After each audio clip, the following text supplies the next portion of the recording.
नमस्कार सर्वांना, श्री स्वामी समर्थ। तर आता पितृ पंधरवाडा चालू आहे, तर त्याविषयी आज आपण आजच्या व्हिडिओमध्ये पितृ पंधरवाड्याविषयी माहिती बघणार आहोत। नवरात्र 9 दिवस असते, गणपती 10 दिवस असतात, पण पितृपक्ष पंधरवाडा म्हणजेच 15 दिवसांचा असतो। तरीही बऱ्याच जणांकडून तो दुर्लक्षित राहतो, कारण मृत्यूपक्षात असलेल्या अस्तित्वावरच त्यांचा विश्वास नसतो।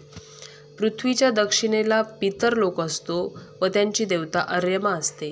आपल्या पितरांना चांगली गती मिळावी म्हणून पुत्राने श्राद्ध कर्म करायचे असते।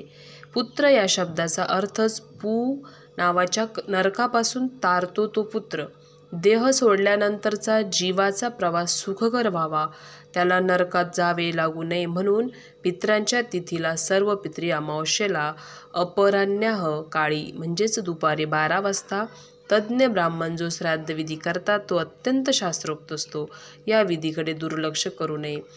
धार्मिक संदर्भ पाहिजे झाले तर श्री गुरुचरित्रातील 36व्या अध्यायात पितर कसे येतात व अन्नग्रहण करतात ते सविस्तर दिले आहे। त्रेतायुगात दशरथ राजाच्या श्राद्धविधीच्या वेळी त्यांनी ऋषींच्या माध्यमातून प्रसाद ग्रहण केल्याचा दाखला दिला आहे। अगदी अलीकडे एकनाथ महाराजांनी तर अडेलतट्टू ब्राह्मणाच्या नाकावर टिचून साक्षात पितरांनाच खाली आणले होते। मृत्यूनंतरचा जीवाचा प्रवास सोपा नसतो। वैतरणा नदीचे वर्णन ऐकून तर अंगावर शहारे येतात। ती नदी पार करण्यासाठी हा विधी पुत्राने श्रद्धापूर्वक केला पाहिजे। ज्ञानी ब्राह्मण हा विधी करतात, तो जर लक्षपूर्वक ऐकला तर याचे महत्त्व पडते।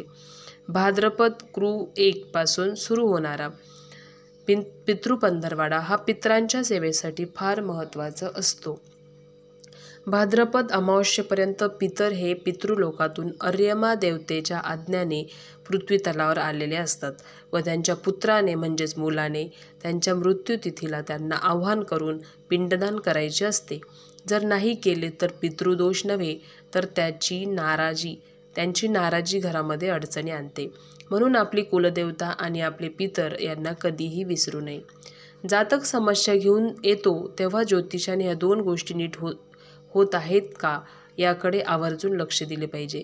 सर्व पितरी अमावस्या तर सर्व पितरांचे श्राद्धविधी करण्यासाठी उत्तमच असते।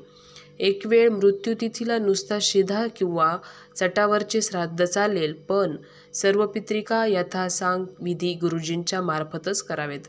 आपल्या मनाने कोणाला तरी जेवायला बोलावणे, घराच्या गच्चीवर ताट वाढून ठेवणे, कोणत्या तरी संस्थेला देणगी देणे याने पितरांना संतोष होत नाही।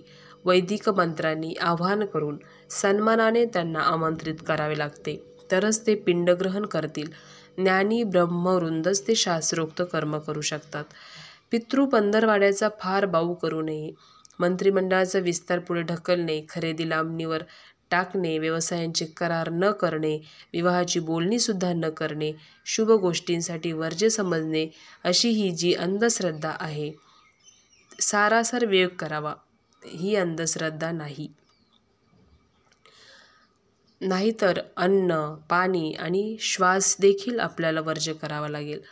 या गोष्टींचा अतिरेक टाळावा। ज्यांनी आपल्यासाठी एवढ्या खस्ता काढल्या त्यांचे एक दिवस स्मरण करणे आपल्याला जड वाटू नये। तर आजचा व्हिडिओ तुम्हाला जर आवडला असेल तर चॅनलला लाईक करा, सबस्क्राईब करा, शेअर करा।